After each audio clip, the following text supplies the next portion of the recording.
conoce a Ana María Ornelas, es una pedagoga mexicana, y lo invita y lo motiva a decir, bueno, escribe un libro, hace un libro, poné en letras escritas lo que vos transmitís, es otra forma de poder llegar a la gente que le interesa cultivarse y aprender un poco más de la filosofía.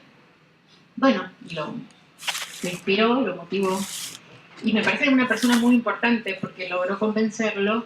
Y bueno, ella está acá, ella ha escrito un prólogo muy lindo, muy interesante en su libro, entonces quiero traerla hoy acá a través de sus palabras. Les voy a compartir lo que ella cuenta en este prólogo, que es un poco para entender a qué aspira Eduardo con el libro, con su forma de ver la filosofía, su forma de transmitir la filosofía, y lo que es el libro, a qué apunta el libro. Eduardo ha escrito este primer libro, pero ya estás haciendo otro. No, de esta etapa. Sí. Claro, sí. Has tenido varios escritos, pero el libro, en forma de libro, sí, también sí, claro. Bueno. Pasa que ahora cuento eso. Bien. Entonces, este es el prólogo que escribe Ana María Ornelas, pedagoga mexicana. La filosofía de la no respuesta, además de ser un atinado título para este libro y la más adecuada perspectiva para pensar el mundo actual, también es la mejor descripción del pensamiento filosófico de Eduardo Agüero Maquer. En las innumerables ocasiones en que he tenido la fortuna de conversar con él, son muchas las maneras que ha usado para describirse como filósofo. Es decir, para identificar su pensamiento filosófico. Entre las más nombradas para él están que él se puede decir que es filósofo de la calle, filósofo de la gente, buscador, pero quizá filósofo de la no respuesta. Es la que refleja mejor su forma de hacer y enseñar filosofía. En todo caso, todas estas adjetivaciones tienen en común su absoluto rechazo a la tradición academicista que coloca al filósofo en una suerte de Olimpo del saber, encerrado en un espacio institucional, rodeado de libros, con escasa relación social, diálogo casi inexistente con sus estudiantes y la gente, es decir, desconectado del mundo real. Su crítica al academicismo consiste en que impone una distancia infranqueable entre la filosofía y la vida de todos los días, con la gente común, haciendo de ella algo inútil para la vida. Contra el academicismo institucionalizado que en cierto sentido ha monopolizado la enseñanza y el desarrollo de la filosofía, Eduardo Agüero ha optado por una postura a la que él mismo llama subversiva, comprometida más con la persona y con programas que con textos. Y eso es precisamente lo que lo distingue, su compromiso con la gente y su defensa de la amistad. Todos somos filósofos, afirma una y otra vez. Lo dice en sus clases y fuera de ellas. Para conseguir que tomemos conciencia de ello, se ha propuesto implementar un tipo de enseñanza coherente con su filosofía de la no respuesta, dejando clara su perspectiva filosófica y educativa, siempre alejada de la tradicional reproducción y o transmisión mecánica de saberes o conocimientos, desmitificando, cuestionando, incluso confrontando. Su filosofía está más próxima a la mayéutica socrática, que despierta y extrae de sus interlocutores la curiosidad por el pensar, el entusiasmo por buscar, más que por la árida acumulación de datos y saberes enciclopédicos. Desde su peculiar postura de la no respuesta y asumiéndose como un buscador, Agüero hace gala de una actitud irreverente, con cierta forma irónica, pero también elegante y rigurosa, para crear las condiciones que faciliten lo que él mismo llama la identificación de las coordenadas de la propia vida personal en sus contextos particulares y concretos. Uno de sus más grandes empeños es, sin duda, el desaprendizaje, de lastres que obstaculizan el libre pensamiento, no obstante lejos de ofrecer certezas y soluciones. Eduardo Agüero se empeña en aclarar que no tiene respuestas. En realidad, nadie tiene las respuestas. En eso estriba la importancia de su filosofía. Solo hay preguntas. Todo el pensamiento filosófico de Agüero está atravesado por el lamento de que la filosofía academicista se haya encasillado en este ámbito alejado de la vida, del mundo real y de los problemas de la gente, y haya quedado reducida a una pura materia escolar o a una especulación abstracta.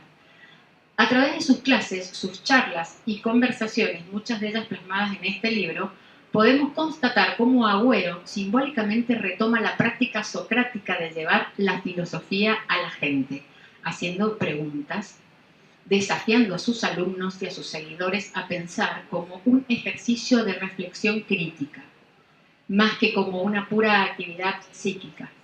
Con elocuencia y desde una sólida formación filosófica, consigue recolocar a la filosofía como un terreno próximo, incluso familiar y placentero. La filosofía de la no respuesta es la filosofía del buscador permanente. Es la filosofía de la vida y para la vida, porque atraviesa todos los ámbitos de la cotidianidad, desautorizando dogmas, certezas, creencias, jerarquías inventadas y falsas supremacías. Esta filosofía se plantea también como una escuela de vida, no porque enseña a vivir, sino porque es un soporte útil para ir un poco más ligero de equipaje por la vida. Como el conocimiento en general, la filosofía de la no respuesta puede llegar a ser un efectivo recurso terapéutico en virtud de su potencial catártico y emancipador. En este libro queda patente cómo Agüero hace filosofía y logra reactualizar a los filósofos de cabecera, como Parménides, Platón, Aristóteles, y filósofos de la modernidad como Descartes y Kant, abordándolos magistralmente en su contexto histórico y sin embargo logrando, por decirlo de alguna manera, suprimir la línea de tiempo que nos separa de ellos al repensarlos, examinarlos y reactualizarlos, convirtiéndolos en referentes obligados para comprender el mundo actual. En otras palabras, Eduardo Agüero logra, con amenidad y rigor, aproximarnos al pensamiento de estos filósofos e inaugurar perspectivas diferentes de mirar el mundo. También hay que destacar que este libro recupera lo que percibimos en sus clases y sus conversaciones, su afán de poner en práctica una manera diferente de enseñar, rompiendo con la relación jerárquica maestro o alumno para establecer, como afirma en el libro, una relación viva entre personas, más horizontal y más respetuosa, en la que la práctica de la enseñanza consiste en mostrar, dirigir la mirada del otro, suscitar interrogantes. Es en esto donde se expresa propiamente su peculiar manera de enseñar, su filosofía de la no respuesta. En este sentido, ciertamente todos somos potencialmente filósofos, y el que ese potencial se convierta en capacidad depende en gran medida de que nos alejemos de la búsqueda de respuestas para concentrarnos en aprender a hacer buenas preguntas.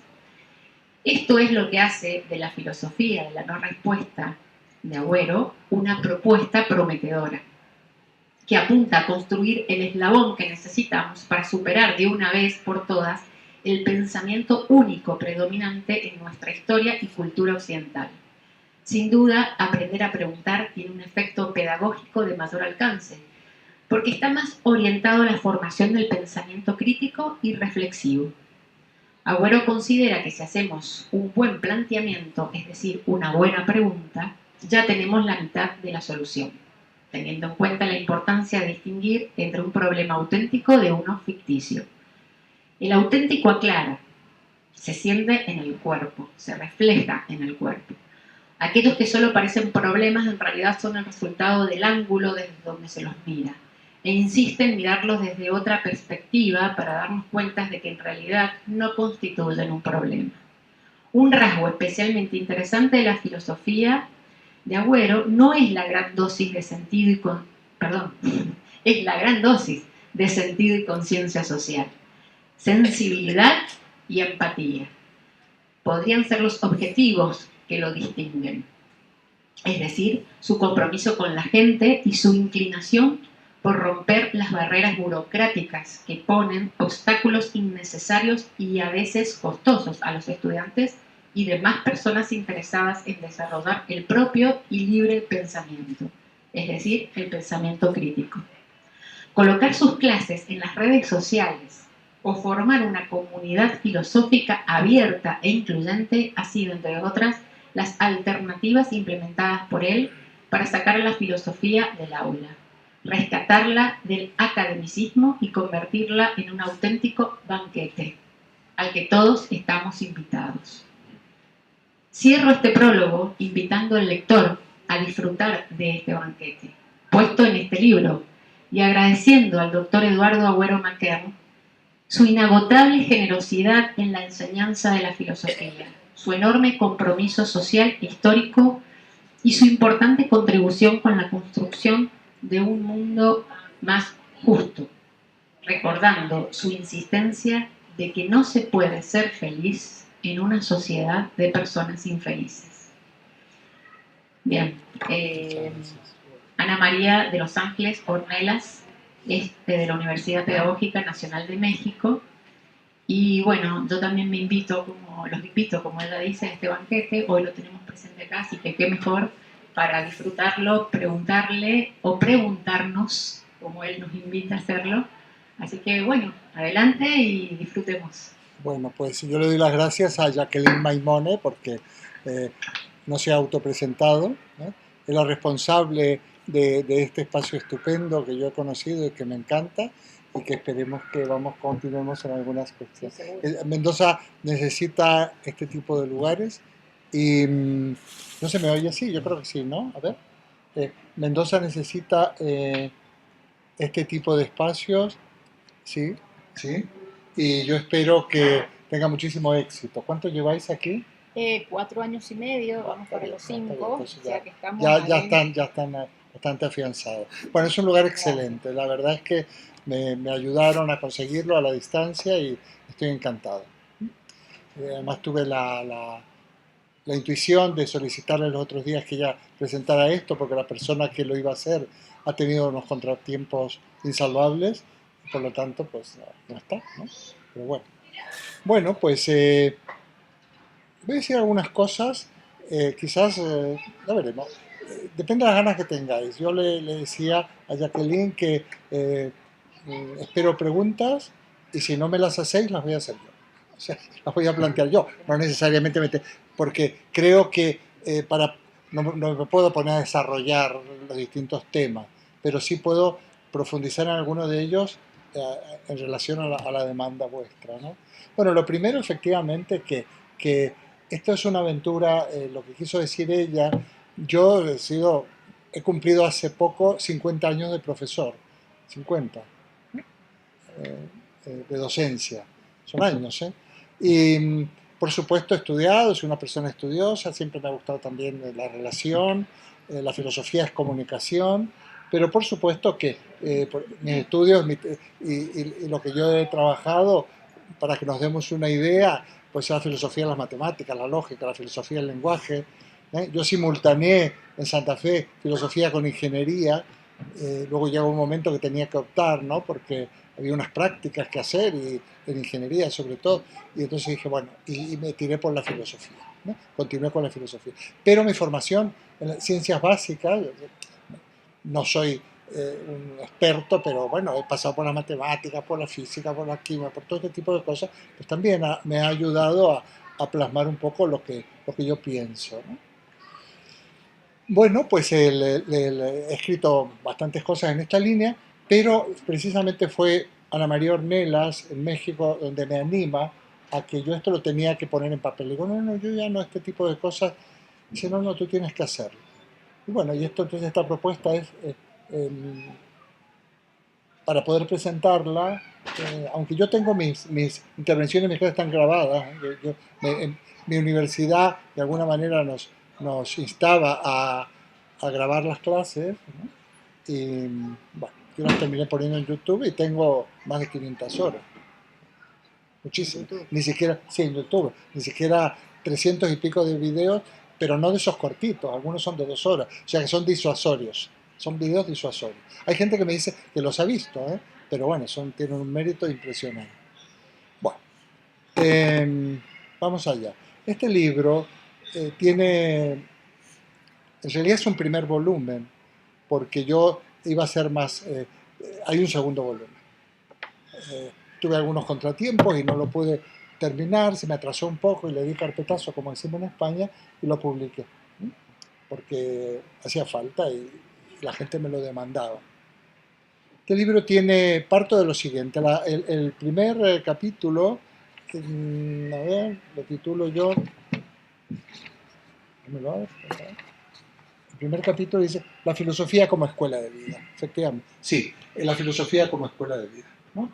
Entonces, bueno, explico por qué la filosofía no es un discurso incomprensible y abstruso, que para entenderlo hay que haber estudiado filosofía antes. O sea, el contrasentido a veces de los escritos filosóficos es que la gente que te lee o de las conferencias tiene que haber estudiado filosofía porque si no, no entiende.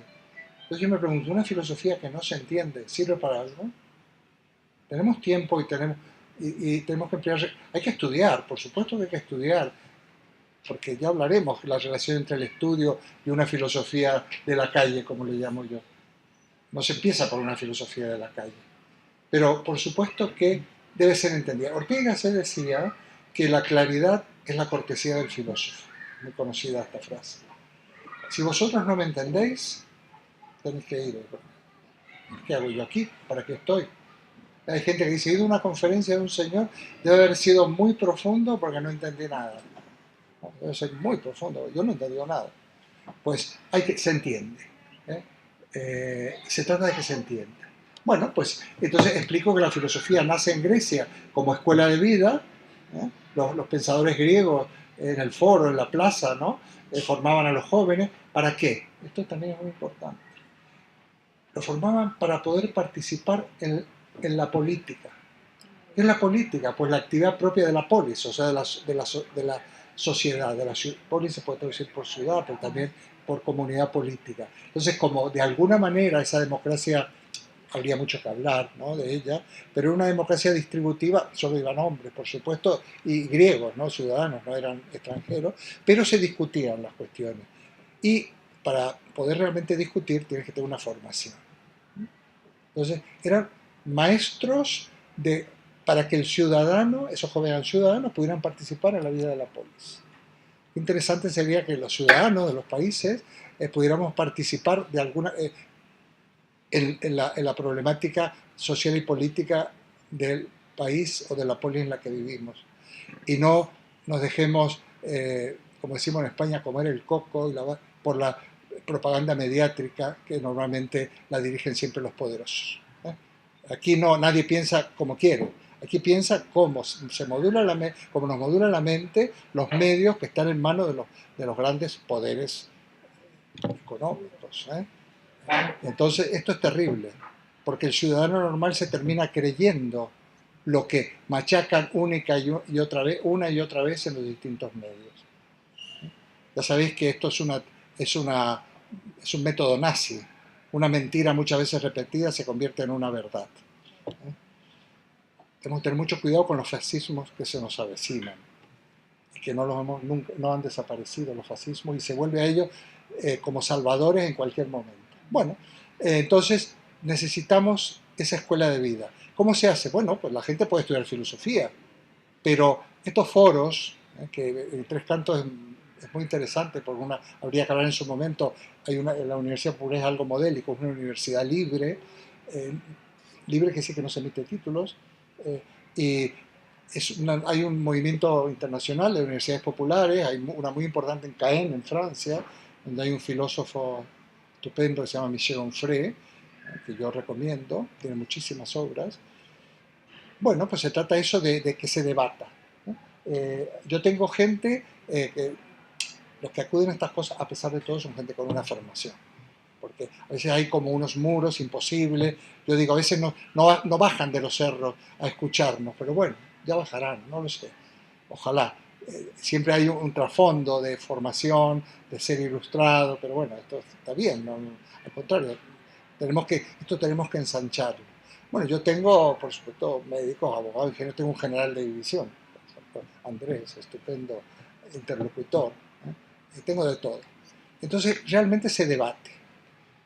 Esto es como escuela de vida porque trabajamos en el debate y en la discusión, por una razón muy sencilla. Yo no tengo las respuestas. Esto sale en México, me recuerda precisamente a Ana Ornelas cuando me dice, tú dijiste una vez que tú eras un filósofo a la no respuesta.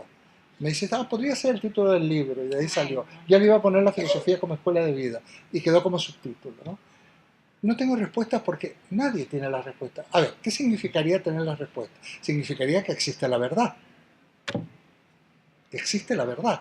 Y si existe la verdad, esto nos lleva a un ser, a alguien que ha escrito esa verdad. Las cosas no son así. Las verdades se construyen.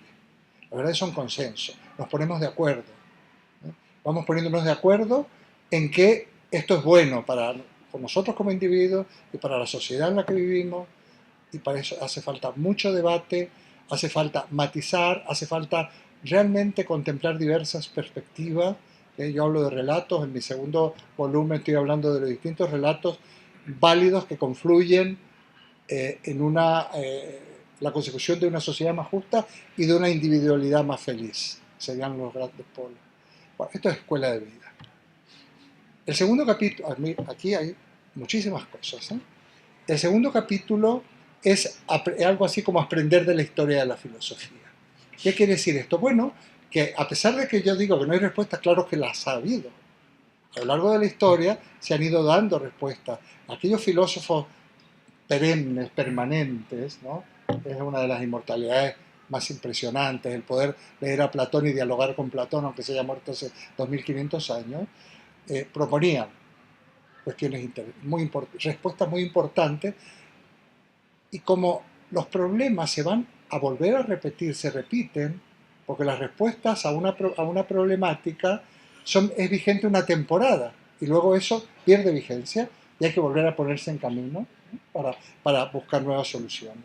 Entonces, yo creo que se puede, no hay que haber estudiado filosofía para comentar unos textos filosóficos que yo aquí apenas si los pongo a disposición, pero en mis trabajos, en mis clases, pues leemos los textos y los comentamos. A raíz de, ¿por qué es importante ir a los textos? Nuevamente, porque nos han engañado muchísimo, nos han mentido, han llegado a nosotros una idea de la filosofía que no tiene nada que ver con lo que era la filosofía. En principio por traducciones. Nosotros leemos traducciones. Aquí yo tengo un autor alemán, tengo un autor francés, tengo 3 autores griegos. Están traducidos.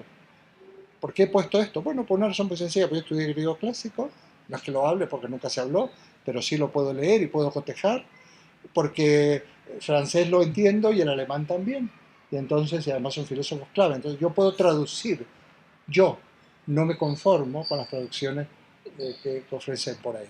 No digamos ya de las traducciones, digamos los refritos que le llamamos en España, el copio, corta y pego y todas estas cosas. Hay errores consuetudinarios en la filosofía y en la ciencia. Es muy interesante, no lo pongo aquí, pero como algunos científicos, un autor que yo trabajé mucho, fundador de la logia matemática, Giuseppe Peano, un italiano que muere en el 1932, descubre las falsedades de la ciencia porque se ha ido transmitiendo errores. La famosa curva de Peano, lo que sé. Entonces, siempre nos han dicho que una curva admite una y una sola tangente. Bueno, y no es así. Entonces, si nosotros podemos, digamos, hacer una crítica o tirar abajo algunas supuestas verdades científicas, tenemos que empezar a sospechar. Por eso es importante los textos. Por eso es importante ir a los textos. Bueno, aquí habría también mucho que hablar. Luego ya entro en los autores. Como yo digo en una nota preliminar, ¿no? En el prólogo, yo no expongo aquí los autores, no es para que un estudiante diga, pues voy a preparar Descartes o Kant, no. Yo trato los autores seriamente, con textos suyos, pero traigo agua para mi propio molino ¿Cuál es mi propio molino? Pues explicar lo que yo pienso, sin tergiversarlo. Me apoyo en ellos. Nos tenemos que apoyar, los textos y los autores. Entonces, en Parménides, que para mí es clave, yo eh, ilumino, explico, explicito la noción de ser. Muy importante, de momento no sabemos lo que es. La filosofía se ocupa del ser, ¿y eso qué será? Bueno, pues ahí ahora no lo voy a explicar porque es complejo. Sin embargo, pongo en el inicio del capítulo una frase que está escrita en griego y en castellano, es lo mismo pensar y ser. Eso daría mucho juego. Togar auto esti noein te cae esti eina. ¿No? Noein y eina, noein es pensar, eina es ser, es auto, lo mismo, automóvil, se mueve a sí mismo.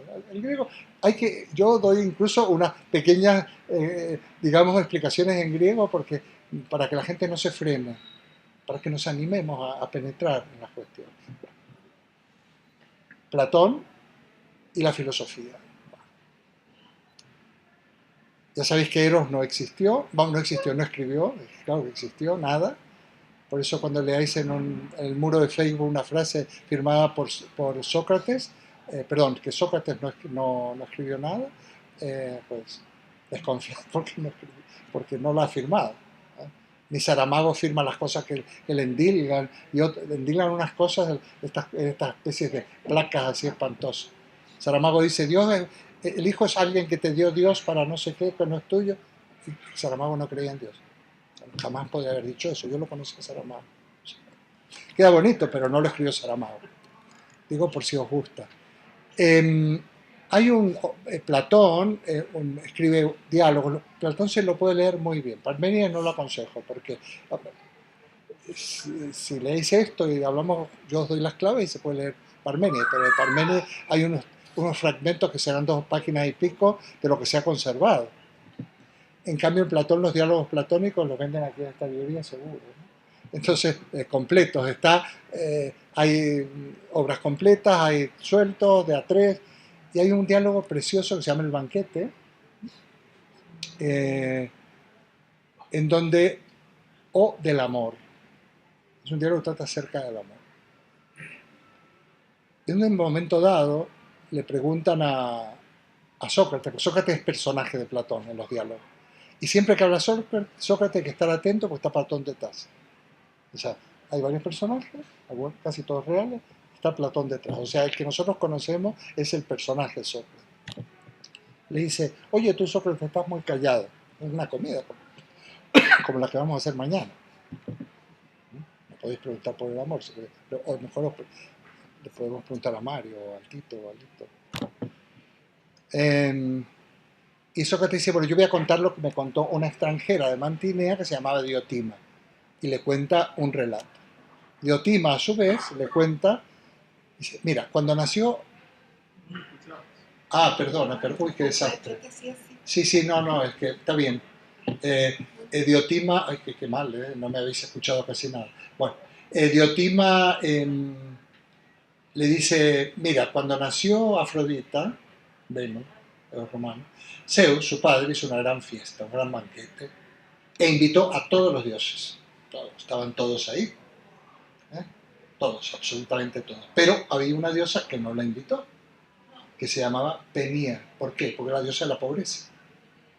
Esa no, tan pobre que era pobre, fea, vieja, harapienta, o sea, era la carencia total. Entonces, no la invita, pero todos los demás sí. Cuando termina el banquete, estoy simplificando, es que es muy interesante. Cuando termina el banquete, los griegos potentes, poderosos, ricos, abrían las puertas para que entraran los pobres y comieran lo que había sobrado, las migajas, los restos. Y, lógicamente, entra Penía junto con otros desarrapados. Cuando entra al banquete, Penía tenía todo, pero no era tonta, y además ve un dios que se queda absolutamente prendada. Ese dios se llamaba Poros, es el dios de la abundancia, de la riqueza. Dice, yo quiero tener un hijo de este. Va, se le acerca, lo emborracha. Platón mismo ya pone una anécdota a pie de página, dice, con néctar porque todavía no había vino, y yace a su lado y nace Eros. Ahí no más, ¿eh? son dioses, los dioses no busquémoslo. Por eso Eros era un permanente escudero y acompañante de Afrodita, porque nacieron el mismo día, una nace a la mañana, otra nace después de comer.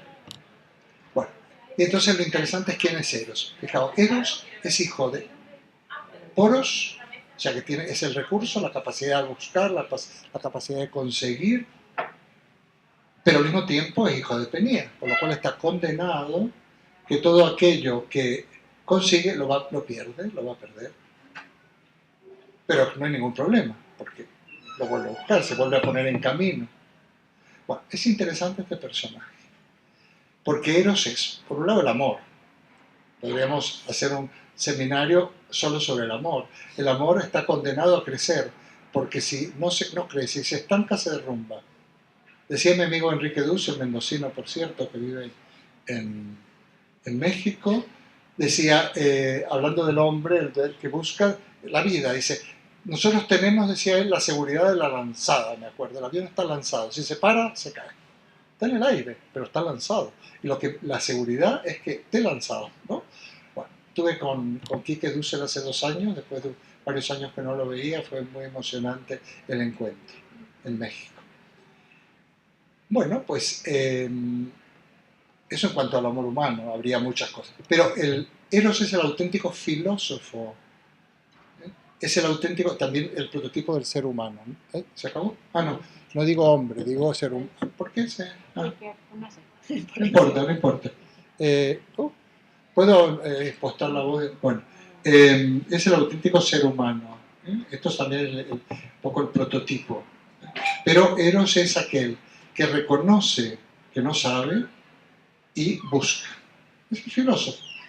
Acordaos lo que se había divulgado de Sócrates, solo sé que no sé nada. Lo que quiere decir que nosotros, si reconocemos que nos falta mucho o nuestra ignorancia, o dudamos, como luego hablaremos de Descartes, es cuando realmente nos aprestamos a conocer. Por eso qué importante es no ser, digamos, autocomplaciente con nuestra manera de, como si nosotros supiéramos todo. Qué importante es sospechar, qué importante es dudar, qué importante es someter nuestro pensamiento a la crítica, no casarnos con nuestras ideas, porque ese pensamiento dogmático es autoritario y es opresor. Es muy importante ser como Eros, saber que podemos buscar, podemos inventar, pero lo vamos a perder. ¿Cuántas veces nos hemos caído? Ya los que tenemos algunos añitos, ya sabemos que nos hemos caído varias veces, desde distintos puntos de vista, y nos hemos vuelto a levantar. Esto es el ser humano. Bueno, y el ser humano es filósofo. El filósofo es aquel que quiere saber, que quiere conocer, que desea conocer. Esto quiere decir filosofía. La filosofía auténtica y primera, la física. Tarda mucho, unos cuantos decenios, en que se llame filosofía, porque era la física. Viene de physis, naturaleza, la ciencia de la naturaleza, y los primeros pensadores son los físicos. Esto tenemos que tenerlo en cuenta. Y yo voy a decir una cosa que llamará la atención, pero yo sigo casi pensando que la auténtica filosofía, en un orden, es la física. Bueno, sería para discutir. El tercer capítulo es Aristóteles y la naturaleza. El concepto de naturaleza de Aristóteles se mantiene casi hasta nuestros días. Este es el tema quizás más abstracto del libro, pero bueno, yo aconsejo leerlo un par de veces o saltarlo. Pero hay cosas ahí. Yo lo pongo porque tiene que estar. El otro capítulo siguiente, el quinto, sexto, es Descartes y la duda. Pongo fragmentos del discurso del método. Es importante. En algún momento de nuestra vida, el poder dudar, ¿no? Descartes es... Yo recomiendo, si no tenéis tiempo, leer el capítulo 1 del discurso del método. Es cortito. Descartes estudia en el mejor colegio de la época, el colegio jesuita de La Flèche, en Francia. Sale con los mejores pronunciamientos, termina sus estudios, pero se da cuenta cuando termina que sabe menos que cuando entró. Dice, y eso que yo estudié todo lo que me mandaron y tuve los mejores, si hay buenos profesores los hay aquí. Pero yo quería verdaderamente, pero me embargaban, dice él, muchas dudas y errores.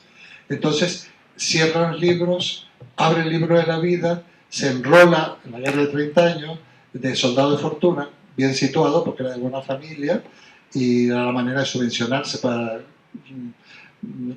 tener aventuras, recorrer el mundo. Fue militar, digamos. Y tenían unos inviernos muy largos y muy fríos, y la guerra, no sabía cómo iba a durar 30 años, bueno, nos quedan 28 años de guerra, pues vamos a descansar. No sé quién les había dicho que durara 30 años, pero bueno, ellos se lo tomaban con calma. Entonces, en el campamento, en su tienda de campaña, al lado de una estufa, escribe el discurso del método. No es un libro escrito en un gabinete, lo escribe en un campo de batalla, en un receso, ¿no? Es importante esto. Cuando vuelve de esa aventura, de ese periplo, de ese recorrer el libro de la vida, se da cuenta que sigue con muchísimas dudas, muchísimos errores. Y dice, y me resolví a mirar en mí mismo. Y ahí encontré lo que buscaba. Pero, dice él, no lo hubiera encontrado si no hubiera hecho aquellos dos caminos, los estudios y la vida. Si no, no hay nada adentro. ¿Qué va a haber? Vas a mirar en ti mismo sin estudiar, sin exponerte, sin tener experiencia. Bueno, pues eso está expuesto en ese capítulo.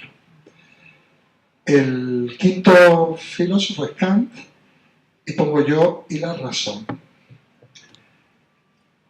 A ver si puedo enfocar y perfilar simplemente lo que nos aporta Kant aquí.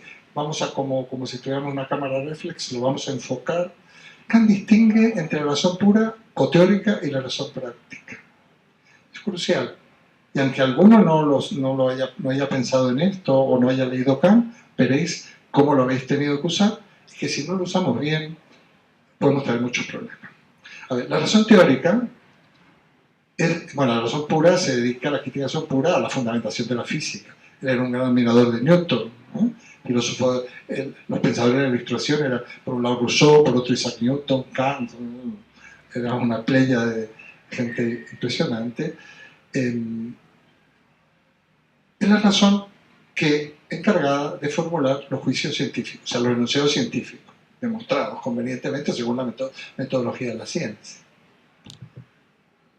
Pero además de eso está la crítica de la razón práctica. La razón práctica es la razón moral. Moral, ética, pero también es la razón basada en la libertad, en aquella que tomamos decisiones. Yo a veces hago, para que veáis que no es nada así tan impresionante de entender, yo digo, por ejemplo, si tú tienes que comprar un coche, digo, tengo, vamos a poner, no sé, voy a hablar en euros, 20.000 euros, ¿cuál es el mejor coche que puedo comprar con 20.000 euros? ¿No? Voy a hacer un estudio, voy a comparar, voy a probar, voy a hablar con amigos y voy a procurar, se supone que tengo sentido común, dice Descartes el bon sens en el discurso del método, comprar el mejor coche, ¿no? Esa es la razón teórica. ¿Cómo regreso a casa? Porque tengo además, quiero llegar bien. Habrá un camino que será el mejor. Por ejemplo, estamos en Madrid, habrá que coger el metro, habrá que ir al metro, que es donde vas más recto. Hombre, está telehelicóptero, pero es caro. Entonces, telehelicóptero tú pides y te buscan y te llevan, pero es muy caro. Eso va muy rápido, ¿no? Quiero decir con esto que es siempre en el sentido común, está en la racionalidad, está lo que esté a nuestro alcance. Pero yo voy a un restaurante, por ejemplo mañana, yo siempre, y tengo que elegir un plato. Si no conozco el restaurante, siempre cuando yo elijo, es una apuesta. En el coche también hay mucho de apuesta, ¿eh? Pero, o no digamos nada de elegir una pareja, o que es una apuesta casi suicida. Yo digo que las decisiones siempre son apuestas, las decisiones prácticas, basadas en la libertad. En las apuestas hay, de todas maneras, hay apuestas más o menos alocadas. Hay decisiones más o menos alocadas. Se trata también de poder, tomar decisiones más o menos sensatas. Pero nunca la razón teórica será la encargada de fundamentar estas decisiones. Esto es fundamental. Esto es fundamental. Porque no se puede razonar. Voy a dar un ejemplo imaginario. Viene tu hija y te presenta a un chico que has conocido. Dice, mira papá, te presento a Juan. es mi novio. Y yo hablo con Juan, actúa entre nosotros y tal, y yo le digo, Gonzalo, oye, mira, este no me gusta, digo. Este me parece que es un vago, bueno, lo consigo un poco chulito, y creo que hasta puede ser un maltratador, fíjate lo que te digo. Ojo con este Juan. Yo estoy razonando. Y la chica te dice, sí papá, pero es que yo lo quiero. No hay nada que hacer. Porque entra la razón práctica. O sea, entra la voluntad, entra la libertad, que por otra parte se anula la libertad. Si hubiéramos tratado el tema del amor, hay una parte del amor que es tremendo porque no somos libres, ¿eh? No somos libres, el amor es terrible, ¿eh? Cuando no eres libre. Sí, la amistad es estupenda, pero el amor erótico no somos libres, ¿eh? Como se te ponga algo entre ceja y ceja, te obnubilas. Bueno, pues razón teórica y razón práctica. El último capítulo, algo así como mi filosofía, explicó esto de sobre todo la necesidad de desaprender, ¿no? La necesidad de... Nos han mentido, nos han engañado, estamos engañados, ¿eh? Yo no vengo aquí a ser profeta de nada, al contrario, yo no doy respuestas porque yo no las tengo y no tengo nada que yo no vengo a enseñar porque estoy muy perdido. A esta altura de mi vida sigo casi tan perdido como al principio. Eso sí, si miro atrás veo que un camino he recorrido, como diría Machado, ¿no? Veo que algo he construido, porque buscar es construir el camino, bueno, habría cosas muy interesantes. Pero somos un primate extraño.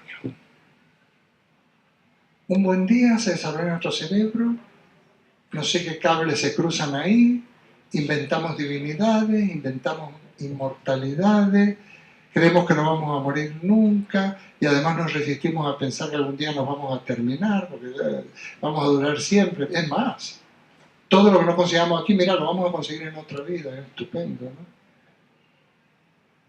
Yo recomiendo vivir esta vida, ¿eh? Pero yo como, si os aprecio, os recomendaría vivir esta vida que es única y que es muy interesante, y si no buscamos cosas extrañas, podemos lograr un grado de felicidad. Porque la felicidad individual es una cosa, pero estamos nosotros vivimos en una sociedad, y en una sociedad, como digo ahí, de gente infeliz, no se puede ser feliz, ¿eh? Vamos, hay que, por lo menos, se puede ser feliz, pero sabiendo que uno tiene que hacer algo para que las cosas cambien. Bueno, pues nos han mentido. Y lo peor es que esas mentiras han tenido consecuencias, porque se han instalado en nosotros como un tremendo opresor. Hay un famoso pedagogo, Paulo Freire, que es un filósofo, y él decía que el opresor lo tenemos instaurado dentro. Y cuando nos han introyectado el opresor, somos marionetas. Somos marionetas. Porque no vamos a poder tomar decisiones por nosotros mismos. Bueno, este es un proceso que en el diálogo, en el debate, sosegado, respetuoso, sería interesante ser capaces de poner en tela de juicio. Sería interesante ejercitar esta duda metódica que Descartes de alguna manera nos recomienda. Bueno, y a partir de ahí surgen muchísimas cosas. Mis intervenciones, mis clases son muy movidas porque la gente piensa de distintas maneras y a mí me gusta esto. Yo, como siempre digo, me gusta el cuerpo a cuerpo, ¿eh? Por eso si me preguntáis es mejor. Miro el libro con una entrevista que me hicieron en México, bueno, por poner algo, porque de alguna manera en las entrevistas también van sacando cosas de las que yo modestamente pienso. Yo me considero un filósofo en la medida, como yo le digo, sí, yo no estoy como profesor de filosofía actualmente, estoy como filósofo. ¿Por qué no es tan importante ser filósofo? No, pues filósofo, parece que filósofos eran los grandes.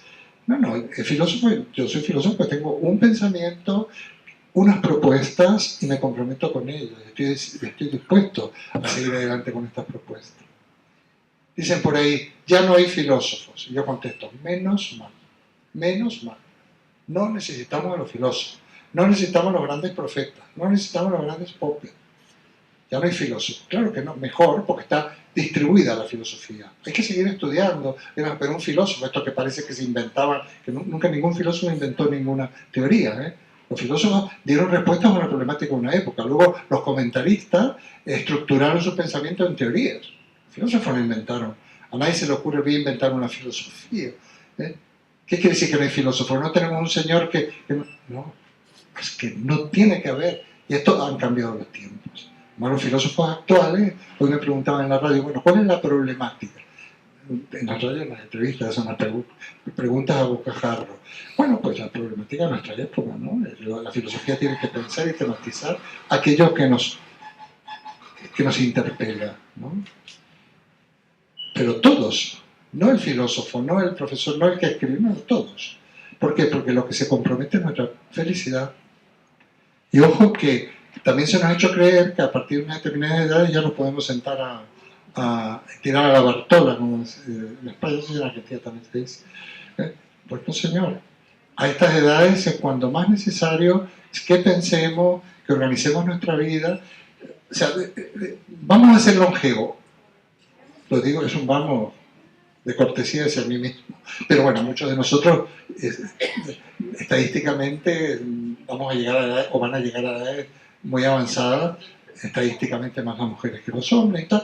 Tenemos que prepararnos a una madurez, una época activa, de muchos años, pero activa, en donde tenemos mucho todavía. Y tenemos una gran oportunidad de, por ejemplo, si tenemos más tiempo, de leer filosofía, de por fin profundizar en el arte, por fin. O sea, realmente cultivar el espíritu es fundamental. Y el espíritu se cultiva fundamentalmente, bueno, eso ya cada uno sabe cómo. En mi caso es el disfrutar de la naturaleza y el arte. Para mí la naturaleza es maravillosa, ¿no? Esas grandes caminatas, esas grandes excursiones, solo o medio solo. El otro día una parienta no era más que se ha hecho el camino de Santiago enterito, desde Roncesvalles hasta Santiago de Compostela, 20 y tantos días caminando. Bueno, pues eso, por eso yo no lo he hecho tramos cortos, más que nada por ver cómo iba la cosa, pero por ejemplo eso, y el arte. Por ejemplo, para mí el lenguaje fundamental es el lenguaje de la poesía, ¿no?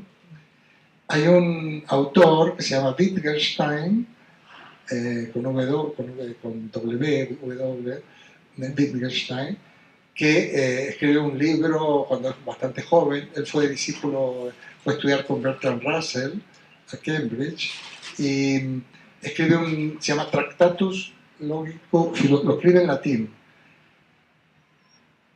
Un libro en fórmulas lógicas que expresa la estructura del mundo. Se llama Atomismo Lógico. Cosa más rara. Es impresionante ese libro. Si uno sabe un poquito del lenguaje lógico, es increíble. Termina el libro, está escrito en parágrafos, 1, 1, 1, 1, 2, 1, 2, hasta el 6 y pico. Termina el libro y dice, bueno, y esto es de lo que se puede hablar. Parágrafo, no sé qué, de lo que no se puede hablar, mejor es callarse. Y aquí se abre el ámbito de lo místico. Kant, fijaos, la razón teórica indaga acerca de la ciencia. En la ciencia hay que decir lo que se puede decir, lo que se puede fundamentar según el método científico, y el resto hay que callarse. No se puede uno poner ahí, esto es la ciencia, pero es que la ciencia, en el conocimiento humano, es la punta del iceberg, y todo lo demás es de lo que no se puede hablar. Esto es lo místico, el absoluto, la naturaleza, lo místico, nuestras sensaciones, lo que se siente con una melodía, el mundo del arte, el mundo de la poesía, eso es lo místico. Y entonces ahí nos tendríamos que ir a leer a Santa Teresa de Jesús, San Juan de la Cruz. Yo personalmente tengo esa apertura a lo místico, en donde uno se queda callado, realmente se queda anonadado, lo inefable, lo que no se puede expresar. Bueno, esto es muy interesante, porque son caminos. Aquí no hay, en la situación en la que nosotros estamos, no hay ningún político que nos pueda arruinar esto. Porque claro, hay unas soluciones sociales, políticas, y además hay que ser activo en el compromiso social y político, pero por otra parte está la individualidad. Entonces yo propongo como salida, no como respuesta, que hay que vivir como nosotros creemos que se va a vivir dentro de 100 años. Se acabó. Ahora hay que vivir, no cuando, mira qué bien, no, perdona, es que yo quiero vivirlo ahora. Yo quiero vivir ahora cómo vamos a vivir. ¿Veis? ¿Os dais cuenta todo cómo han ido cambiando las cosas? Digo, pero bueno, ¿cómo éramos tan limitados, qué tontos, los problemas que nos hacíamos, cuántos prejuicios, cuántos sentimientos de culpa nos generaron?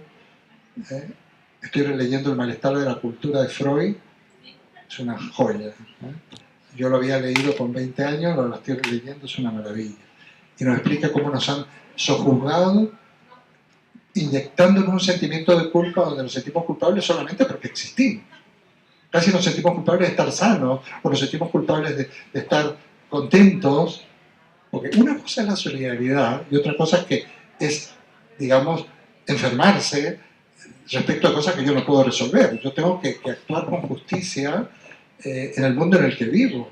Y por supuesto que mi prójimo es el que tengo al lado. Yo tengo que ser una persona que intente, en la amistad, construir ese mundo que nosotros necesitamos, ese ideal epicúreo de la felicidad, que es la serenidad. Bueno, hay muchas cosas, hay muchas propuestas. Por eso, ¿por qué me gustan a mí los seminarios o las cosas que duran? Porque resulta que esto se plantea, lo volvemos a reunir, seguimos y en media docena de sesiones hemos llegado a conclusiones y luego la gente me dice, y os aseguro que esto no se me subió a la cabeza, ni me siento ninguna persona, pero me dice, Eduardo, os tengo que contar porque ellos no están aquí, me ha cambiado la vida esto. Digo, impresionante, o sea, lo que uno dice o lo que uno hace cambia la vida. Menuda responsabilidad, es una responsabilidad enorme. Estos días han sido muy curiosos porque yo he venido siempre a Mendoza en otras características, entrevistas de radio, yo bromeaba con mis amigos, precio de la fama, agotado. A ver, pero no se me sube a la cabeza, simplemente que tengo que estar muy agradecido, primero, por ser mendocino, por haber sido formado aquí, por haber estado en el liceo militar con estos compañeros que ahí pensamos muy distinto, pero sin embargo hay un sentido de la hermandad auténtico, de la amistad profunda, solidaridad. Si hubiera que teorizarla, es impresionante. Yo veo que alguien tiene una dificultad, van todos a resolver, todos a uno. Es increíble. Claro, nos hemos creado juntos. Luego el mundo, cada uno hizo el recorrido que tuvo que hacer. Yo me fui al mundo exterior, yo me desarrollé, yo vengo del mundo exterior. El mundo exterior pasa fuera de la caverna, ¿no? Tuve la suerte. No es que Mendoza sea la caverna. Bueno, no sé. Yo quiero mucho más. Podría abrir una caverna mendocina. Bueno, yo creo que voy a dejar así aquí para que me preguntéis cosas, para que charlemos un ratito, para que quizás también la propuesta con la que dejo esto es que sigamos charlando. De verdad, yo soy uno de aquí y yo me encantaría volver. Y de alguna manera estoy regresado hace mucho ya. Más, yo he venido porque tengo necesidad auténtica de venir a Mendoza. Es la parte mística del fondo, porque es lo que me une al todo, el todo de mi gente, de mis amigos, de la naturaleza de aquí. Y entonces, ojalá podamos seguir haciendo cosas, porque he hecho cosas con otras gente y no veo por qué no hacerlas aquí. Y espero que no se cumpla de que nadie es profeta en su tierra. Yo no pretendo ser profeta. Yo solo pretendo plantear unas cuestiones, que me deis la oportunidad, que me escuchéis, que os confrontéis y que hablemos. Bueno, yo creo que pasamos a preguntas, a intervenciones, a lo que queráis. Les voy acercando, si quieren, les acerco. Con el micrófono. Tú prueba. A ver qué. No, bueno, ¿sabes? Tú prueba. Mira, Descartes decía, lo voy a decir alto, cuando habla de la filosofía del discurso del método, decía, a nosotros la filosofía enseña a hablar con verosimilitud de cualquier cosa y hacerse admirar por los que no saben. Aquí está, brutal. Nosotros no somos pico de oro, hablamos de lo que sea. Tú más sabes. No sé. demasiadas Yo cosas. tengo, Eduardo, un dicho para eso. Es bueno ser importante, pero más importante ser bueno. Muy bien, Hugo. Otro compañero dice. Muy bien. Lo leo todas las mañanas. Sí. Ahora, es muy importante salir de la individualidad, porque la individualidad está muy bien, pero que nosotros vivimos en una sociedad y tenemos que buscar la manera, ¿verdad? Bueno, que hemos tenido la suerte, es una suerte impresionante, el ser docente, impresionante. Descartes dice por ahí, no es docente, dice, si un oficio tengo por bueno es el mío, yo de verdad, no sé a quién bendigo, pero bendigo a la vida, el que me he podido dedicar desde chico a la docencia, a intentar formarnos, plantear cuestiones a generaciones y generaciones. Estela, que se dedicó a eso, tú también, Hugo, aquí hay varios docentes, Nancy, hay varios, y otros que... Yo entré a la fuerza a la docencia, pero también me sacaron a la fuerza. Bueno, eso es bueno que te saquen a la fuerza, porque eso fortalece, ¿eh? Cuando te sacan a la fuerza, fortalece. Entré por necesidad a la docencia y después no me quería ir más. Y todavía voy a dar clases gratis por ahí. Ya somos dos como mínimo. Te damos clases gratis. Charlas. Me llaman de algún colegio. Y eso me pone muy feliz. Es una presentación del libro un poco rara, ¿verdad? Pero es más que nada una invitación. Ya la he hecho porque tuvimos otra reunión la semana pasada. Es una invitación que sigamos dialogando, que nos enfrentemos a las cuestiones, que confrontemos y sigamos siendo tan amigos, tan hermanos. Yo leo, porque tenemos unos foros magníficos, que el artífice fue nuestro compañero Jorge Vargas, hace años que empezamos con los correos electrónicos, y yo escucho, yo leo las opiniones de todos nosotros, y algunas son tremendamente dispares, pero sin embargo nos respetamos, nos queremos, no nos juzgamos. Esta es la sociedad es plural. Lo único que no tiene lugar es la opresión, el subjugar a los demás, la mentira, la trampa. Eso no tiene lugar. Por lo demás hay muchos caminos, muchos caminos que nos pueden dar sentido. Yo no vengo aquí a decir, no, esto es lo mismo mejor, no, para nada. Es más o menos como yo me lo arreglo. Pero yo me doy cuenta que hay que cuestionar, hay que interpelar la labor nuestra, la labor de los docentes, interpelar, interrogar.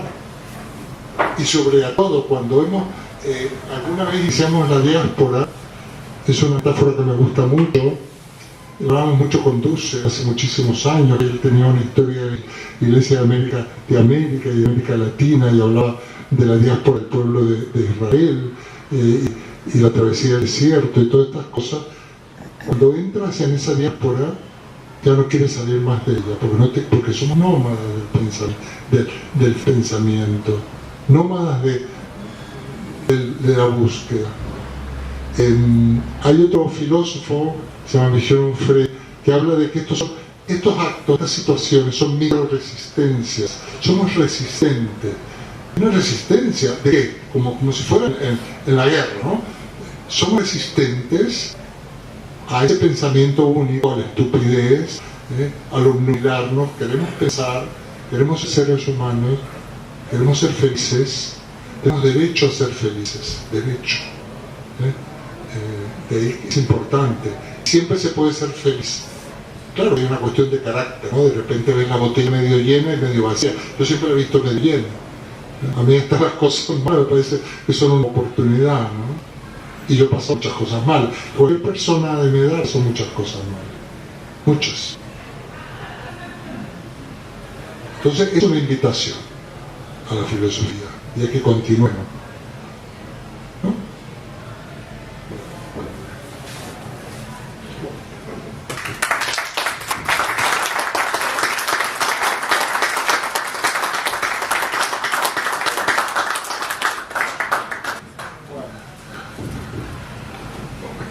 Muchas gracias.